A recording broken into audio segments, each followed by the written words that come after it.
Surprise! Guess who got laid off and is now a full-time content creator, as you probably gathered from the title. Now, I have a lot of thoughts on corporate versus content creation, and I think normally when influencers talk about this, they get a lot of flack, but it's because they've not worked a day in like a traditional job.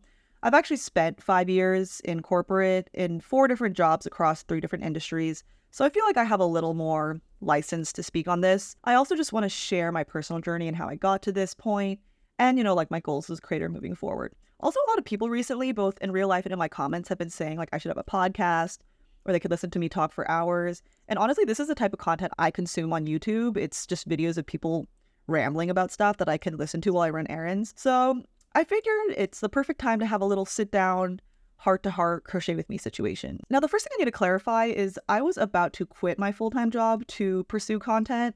Like, my layoff date was literally 2 weeks prior to the date I was planning to give notice. So you don't need to like provide condolences about getting laid off and stuff. Like, it is kind of an emotionally cold way to leave a company. You don't really get to say bye to anyone. But I didn't have to have the awkward quitting conversations or transition my work. So in that regard, it's honestly kind of a blessing. But that decision to leave corporate is a long time coming, like slowly brewing over the last 4 years. And in order to really give you the background, I have to tell you my entire life story from conception. No, I'm kidding. I'm just going to give you like the broad strokes of how my, I don't know, ideology about career has changed over time. So I originally went to Penn. Oh, I did my undergrad at Penn, UPenn, Wharton, whatever you want to call it. I originally went to pursue something in like the fashion retail business space because I grew up sewing, crocheting, designing, etc. But I knew I didn't want to be a designer. And I had, I don't know, like business acumen. I don't know. I had like very capitalist tendencies as a kid. It was weird. So I figured this like fashion business crossover would be perfect for me. And my first experience with it was this internship I did at a fashion startup my freshman summer. I just quickly realized that fashion as an industry is very A, racist, B, like connections based. Like, it's not merit based. It's really about who you know. But my main takeaway from that summer was that if you take something you love and you make it your job, you're going to hate it. Kind of a bold conclusion to reach after like 3 months. But I just remember I loved social media at that time already. Like, I was very much that bitch who was posting on Instagram like I had followers, even when I didn't. But doing social media work for the brand, I really didn't like. And so I came away from that being like, okay, what I want in a career is to be like intellectually stimulated and be around people I like and ultimately make money to support the lifestyle I want to live. I'm not looking for a job that's like what I'm passionate about or what I really love to do. So I ended up pivoting my major to finance, and my first job post-grad was at Goldman Sachs. I did 2 years of investment banking in their consumer group in LA. And I went into that job knowing that work was going to be my whole life. The way I thought about it was like, I don't have a family or kids right now. Like, I can afford to spend all my time at the office.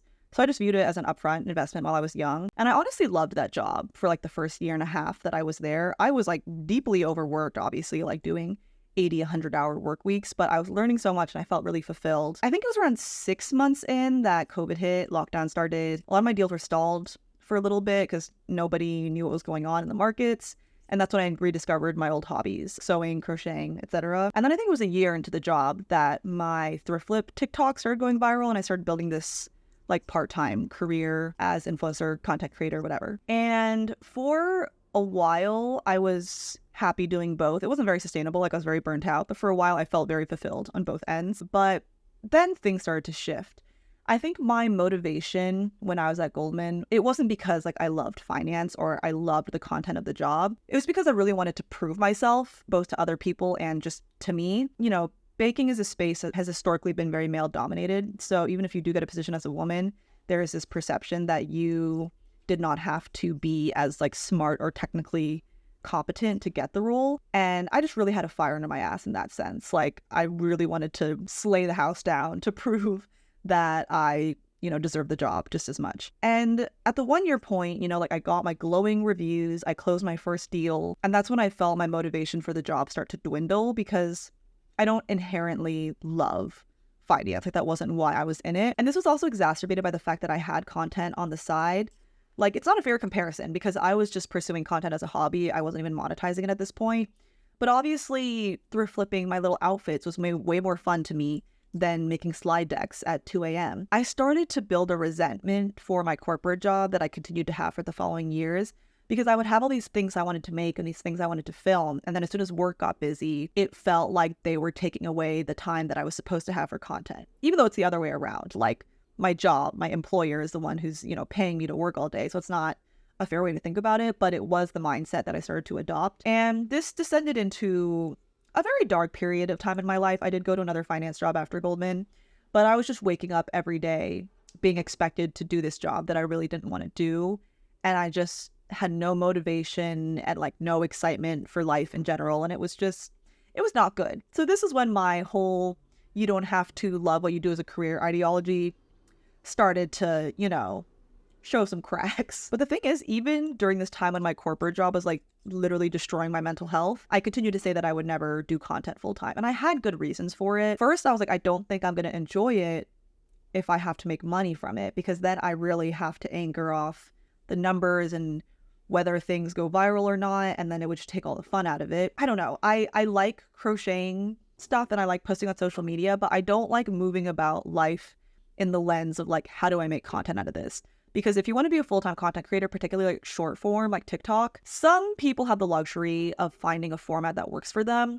But most people, you have to use trending audios. You have to like think of funny video ideas and you kind of have to content farm your life. And I felt like that would be really bad for my mental health and would make me very unhappy. And the last reason, honestly, was like my internalized elitism, or it's not that simple. Like I have immigrant parents who sacrificed more than I could describe so that, I could be born in this country, I could go to an Ivy League school, I could find some like prestigious, financially stable job. And I was like, for them to do all that and for me to also put in all the work that I did just to become an influencer, I feel like content creation taps into a lot of talents that I inherently had, not stuff that I learned from school or from work. The point is, I just felt like to go through everything I've been through just to become a content creator would be, in Chinese, it's like cushy, like it'd be like a waste. So for those reasons, I was like, I want to keep content creation in this like hobby,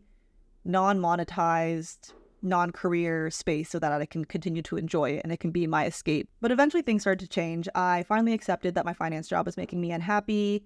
I quit. I took some time off for my mental health. I moved to New York. I was actually at a fashion startup for a few months, but that wasn't a good fit. Around like a year ago, I started the job that I just got laid off from. I was a revenue operations associate at a construction software company.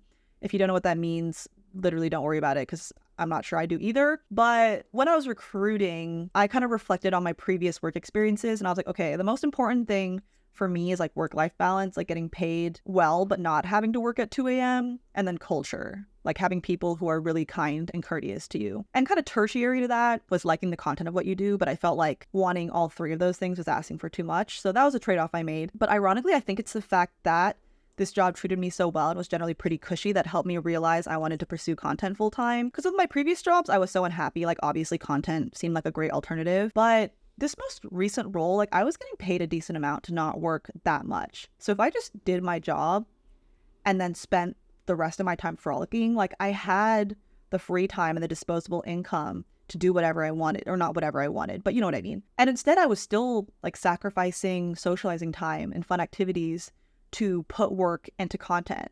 And it's like, bitch, how many years, like at what point will you finally accept that this is something you want for yourself? That's not fair. It's not that I didn't think I wanted it. I just didn't think I wanted it as a career. Like I still had this fear that doing it as a career would ruin it for me. But then some things started to shift my mindset. One of the big things being that I built a following here on YouTube. Because if you go back to the reasons I previously cited that I didn't want to do content full time, the first one was the pressure of making money. On YouTube, to be transparent, this is not the case for me now, but in theory, you can make a consistent income off of AdSense, like just getting paid for views. It's also a lot easier to sign like multi-video brand deals instead of doing these like one-off brand deals on Instagram or TikTok.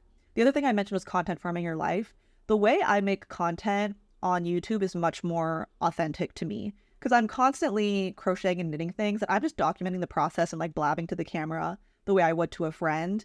I don't have to like use trending audios or like make it funny or make it viral, you know. At most, I'm just like thinking about how to do a clickbaity thumbnail and title. That's it. And then the last reason, the internalized elitism thing, moving to New York is really a game changer on that front because I started meeting people with like literal Harvard degrees that were deciding to pursue content. they also weren't like already raking it in. Like they were taking a leap of faith and just praying that things would work out. And it always did. And so like all this combined, I think around like 6 months ago, I made the very conscious decision of like, no, I do want to pursue content as a full-time career.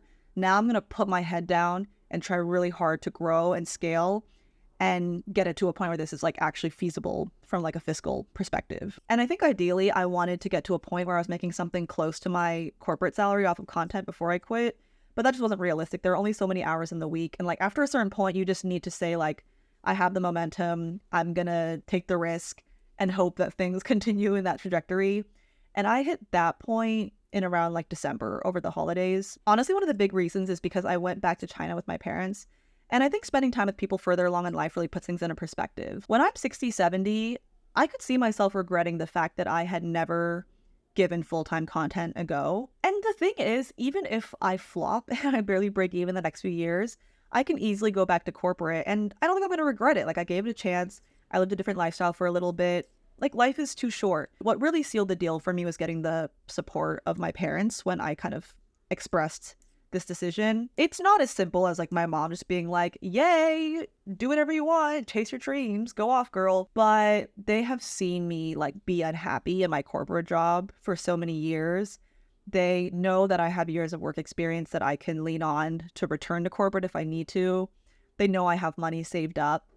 And my mom said something to me after we came back from China. She said, 这一辈子干不喜欢干的事情有啥意思? Which means like spending your whole life doing something you don't want to do. Like what's the point? What's the meaning? It is not remiss to me how lucky I am to have like Asian immigrant parents who've been through what they've been through and sacrificed what they sacrificed for me and still back me chasing my dreams. Why am I getting emotional? But I think that is really what gave me the license to go for it, because I've always felt a lot of pressure, not from them, just from myself, to do things that are prestigious and that people in China will be able to recognize. Like go to a school that people in China know, work at a company that people in China know, so that my parents can go back and brag about me and feel like everything they sacrificed was maybe a little bit worth it. And so to hear them just confirm the fact that they don't care what I do, they just want me to like be happy and be safe and be healthy, I think was really what I needed to push me over the edge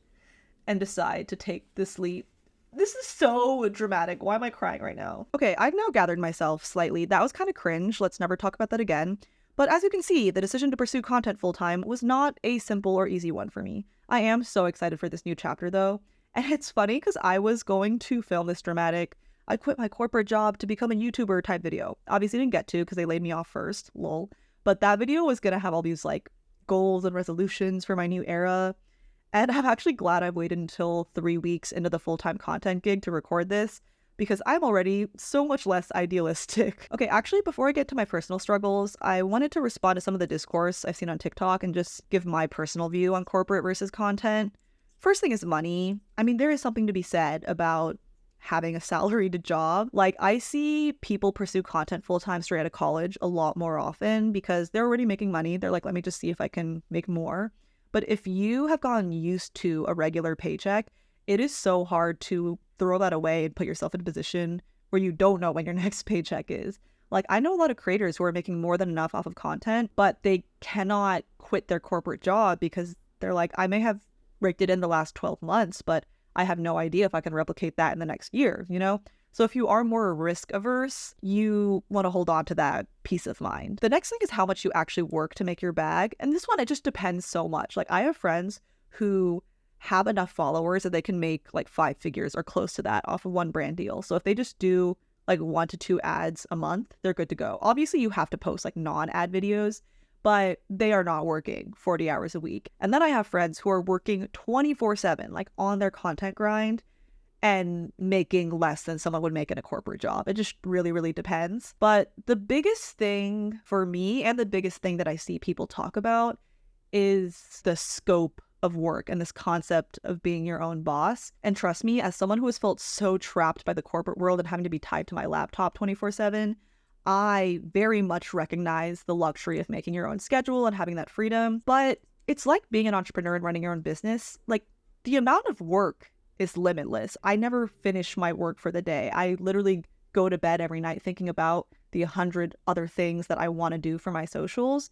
And you really lose the boundary between work and not work. I have some content creator friends who recommended that I have like on days and off days, just like days that I don't do content at all. I don't know if that's realistically going to happen for me, but like right now I'll like socialize during the daytime and then work until really late in the night, or like I'll do more fun stuff on the weekdays, but then work on the weekends. It's like, it's a complete shit show, honestly. I do miss that feeling of being able to shut your laptop and be like, work is done for the week. It's Friday night. It's the weekend, you know? Obviously, I also don't have to deal with the Sunday scaries of dreading another work week. So honestly, doing content full time has come with a few struggles that I didn't foresee. The first one is my social battery. I know I talk a lot. Like, I don't shut the fuck up. I'm very sociable, but I'm actually very introverted. And listen, I don't want to complain about events because I'm like putting on a cute outfit, having some free drinks, taking photos, and like meeting new people. That sounds so fun, but it's only fun for me if I do it once or twice a week. It is not fun to do all the time. The other issue is I say I'm going to go to this event for a few hours and then come home and edit, but I'm like so drained from the social interaction that I just come home and have to rot for a few hours. The bigger issue is I'm like going to these events throughout the week, and then when it comes time to hang out with my non-content friends on the weekend, I like don't have the social battery for it. And that's actually a problem. So I just need to be a lot more intentional about how I allocate my energy. Like, I'd love to be one of those girlies who goes to events all the time. I just don't think I'm wired for that. And that kind of brings me into my other struggle I've been having. I don't know, I'm kind of having an identity crisis about what kind of creator I want to be. Because on one hand, there's like the New York City Fashion Week girly who's like out and about, aesthetic outfit photos. And then there's the like YouTuber comfort creator who, you know, is at home, or like in my case, crocheting, knitting stuff. And they're not mutually exclusive for sure, but I feel like I'm running a million miles a minute in both directions. And that's why I don't have time for anything. I want to have a mix. I just need to figure out what that mix is. Okay, and the last thing, I had some goals for myself when I became a full-time creator that I'd written down like last month. And I'm going to open it up in my notes app because I want to see how I'm doing 3 weeks in. I honestly think I'm like failing all of them, but I don't know. We can check. Oh my God, I'm dead. I divided it into 3 categories. The first one is career, like tactically what I want to do. I said 3 YouTube videos a month. I want to do 1 a week, but I'm giving myself a little leeway. Not doing well on that one, but we're figuring it out. I want to start a podcast, or like just start a series where I talk about stuff. So, okay, tick. I'm doing that right now. On Instagram, I want to do more non-crochet content, so like fashion, lifestyle, personality-driven stuff. I feel like I'm doing better with that. I'm posting more like talking videos on Instagram. And then on TikTok, I wrote TikTok DGAF. I need to just stop giving a fuck. I think a lot of creators who got big in 2020 are struggling with this, because it used to be a platform where like your followers are pretty loyal and engaged, and you could kind of post whatever and your videos would do like at least okay. And I think now you could have like millions of followers and post a video that doesn't even get 10K views. So it's just very demoralizing. And I just need to like care less about TikTok and just post whatever and stop anchoring so much on like what performs well and what doesn't. Next, we have lifestyle. I wrote 10 to 2. I want to be out of bed by 10 a.m. and in bed by 2 a.m. I know 10 does not sound early, but it was so hard for me to get out of bed in my corporate job because I just didn't want to do my work. But I've actually been waking up way earlier than I used to because I actually am excited for the day. So that's a slay. I have not been sleeping at 2 though, because I don't know, like all my YouTube editing gets done post midnight. It's really bad. The next one, I put scrolling and planning time. So I start off every morning by checking my notifications and scrolling on my phone. I'm not proud of it, but I'm willing to admit it. But I want to follow that up with like planning time to actually plan out what I'm going to do for the day. This I have been doing, but I think I need to plan out my week more than I need to plan out my day, because the problem is I've been putting like social or like leave the apartment type activities like coffee chats, events every single day of the week. I need like really long blocks of time to film and edit for YouTube, and I haven't been giving myself that. So I need to work on it. The other thing is writing down content ideas as soon as I get them. I haven't been doing a great job of this, but they're like always like running around in my head, making me feel chaotic. So I need to start writing them down. Next thing is get ready every day. I am like a look good, feel good type person, but also I want to always be ready to film. Like I don't want to come up with a TikTok idea and then be like, oh, but I'd have to get ready. Like I just want to like crank it out immediately. This last one I'm slaying. I wanted to leave the apartment at least 5 days a week and like be active and walk. I've kind of been overachieving on this mark and just like fucking running all around town all the time.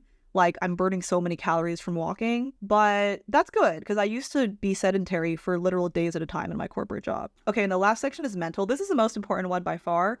The first thing I put is be delulu. I'm very much not like a delusional manifestation type person. This is going to sound really sobering, but like I don't dream. I don't imagine realities that I don't see a feasible path towards. A lot of potential like managers will ask me what my dream brands are.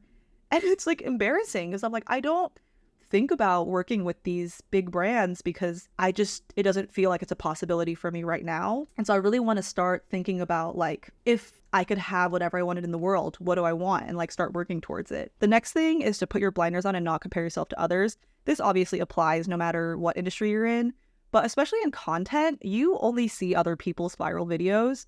So you are just constantly benchmarking against other people's highest performing content, when in reality, like every person has viral videos and every person has flops. It's also not fair. I mean, life is just not fair, but you will see people who are not even that into fashion go to these shows you want to go to, or you'll see people who don't even have like the engagement or the numbers you have, getting to work with your dream brands. And you can't let that get to you. Like you just have to focus on what you want and work towards it. And then the last thing I put, and this is actually the perfect note to end on, is allow yourself to feel fulfilled by this work. I think for a long time I refused to acknowledge that my content has any sort of impact. Like people would tell me all the time, I started crocheting because of you. And my first response in my head is like, well, you could have started crocheting because of any other person who crochets on the internet.